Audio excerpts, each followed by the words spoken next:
Hi, welcome back. And today I want to talk about broker research, investment bank and broker research. And I'm coming at this because in recent times I'm doing some work and investigation research into these 0-day to expiry options. There's been a lot of misinformation and misunderstanding about them. I'm currently just, preparing some materials on them. And, one of the interesting aspects that's come up as I've been investigating it is the fact that there was some broker research supporting a certain narrative on these 0-day options that turned out to be completely incorrect. And it brings up something that I discuss in my book, An End to the Ball. And so I thought I'd raise it here again.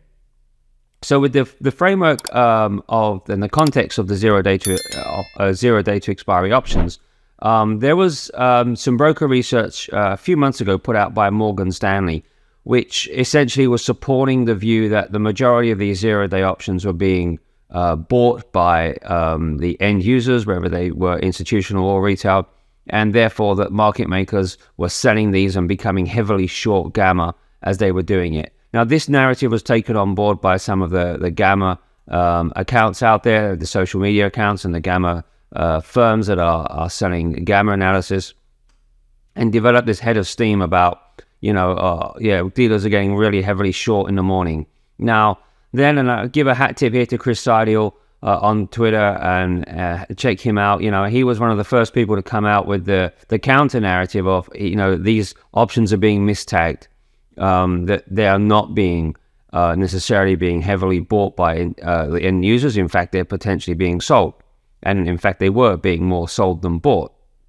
So we had broker research from Morgan Stanley saying one thing, and then subsequently JP Morgan recently have issued some broker research supporting what Chris Seidel and others are saying, and certainly what I've been hearing as well, in that many or most of these 0-day options were being sold by end users.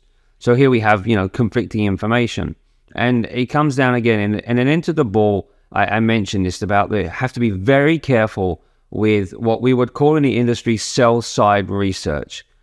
So understand that the sell side brokers, brokers, analysts work on the sell side of the business. Brokers work on the sell side of the business. They're trying to sell things, and therefore they are not traders.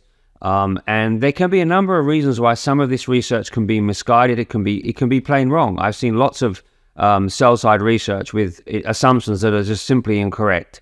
Now, out there, some of you may think they're doing it on purpose, that they're trying to push something because it helps the bank's position. I'm not going to say that doesn't happen. It does happen sometimes, but that's not always the reason, and perhaps not mostly the reason.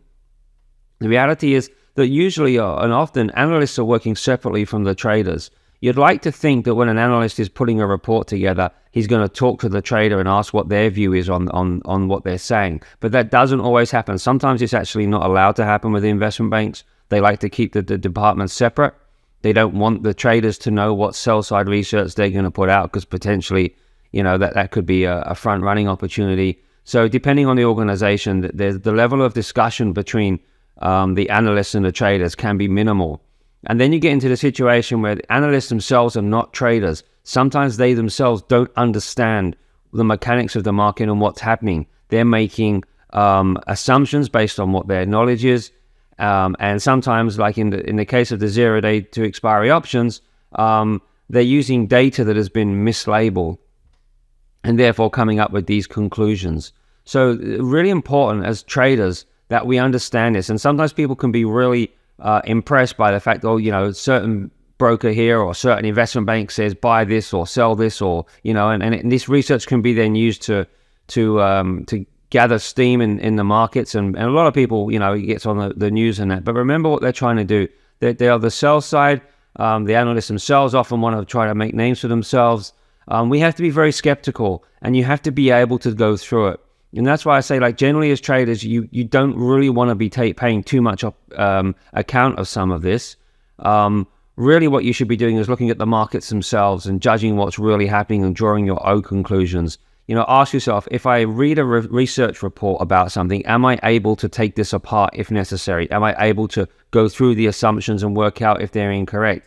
If you can't, then you're taking everything at face value, and that can be dangerous. So When you see, and often to support people's views, they'll find an analyst that says something that agrees with them. And of course, that can, help to support an argument. But realistically, it's not always makes it as robust as you might think it is. And there's a ton of sell-side research, out there that is, really junk. And, there's been people out there making, there's a very famous technology-focused ETF, which publishes, research on a very well-known car manufacturer, which frankly is just garbage in my opinion. And in the opinion of many people, there are assumptions in that are just don't look like they come from planet Earth.